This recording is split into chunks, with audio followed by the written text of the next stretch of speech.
Impact Family, impacting the world through healthy family. Shalom sahabat Impact Family yang dikasihi Tuhan. Saudara-saudara, kalau kita bicara tentang kasih itu indah sekali ya. Saudara perhatikan kalau kita kebanyakan pada waktu kita menonton film, mau film perang, film silat, film-film itu kebanyakan ada unsur mengenai kasih di dalamnya. Nah, kalau nggak ada cerita tentang kasih sayang, kayaknya nggak seru ya.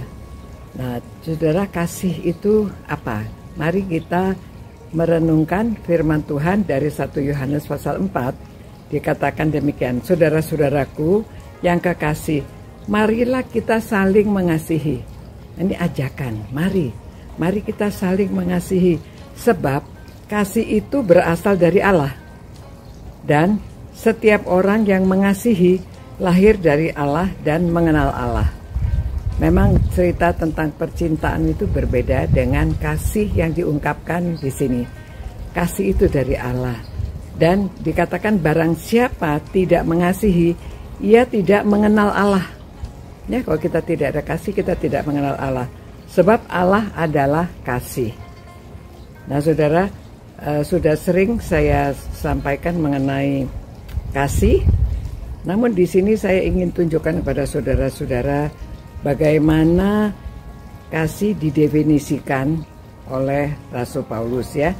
Dari 1 Korintus 13 mulai ayat 4 mengatakan kasih itu satu, sabar ya. Kasih itu murah hati. Ia tidak cemburu, ia tidak memegahkan diri, dan tidak sombong.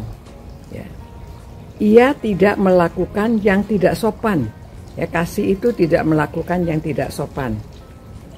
Dan tidak mencari keuntungan diri sendiri. Kasih tidak pemarah dan tidak menyimpan kesalahan orang lain. Kasih tidak bersukacita karena ketidakadilan, tetapi ia bersukacita karena kebenaran. Kasih menutupi segala sesuatu, percaya segala sesuatu, mengharapkan segala sesuatu, sabar menanggung segala sesuatu. Kasih itu tidak berkesudahan. Nubuatan akan berakhir. Bahasa roh akan berhenti, pengetahuan akan lenyap, tetapi kasih itu tidak berkesudahan. Jadi kasih ya, Allah itu kasih, kasihnya tidak berkesudahan. Jadi saudara percayalah, berharaplah di dalam Tuhan, karena kasih itu tidak berkesudahan. Saudara, sepertinya sederhana diuraikan begini, tetapi kalau diuraikan satu persatu, ya, sifat-sifat yang diberikan ini luar biasa. Jadi saudara, saya harap bagaimana harapan saya, kita sudah memiliki kasih. Tetapi saudara masing-masing cek diri sendiri. Sudahkah kita memiliki kasih? Kalau kita sudah memiliki kasih, kita dari Allah. Ya, Allah itu kasih. Dan kita di dalam Allah, Allah di dalam kita. Nah, saudara-saudara, marilah kita bersama-sama berusaha. Baca lagi 1 Korintus pasal 13 mulai ayat 4 itu ya, menguraikan kasih. Nanti setiap hari kita periksa diri, apakah kita sabar, apakah kita murah hati, apakah kita tidak cemburu, apakah kita tidak congkak, tidak sombong, apakah semuanya itu kita coba ya. Apakah kita tidak menyimpan kesalahan orang lain? Apakah kita dapat melakukan semua yang diuraikan di sini?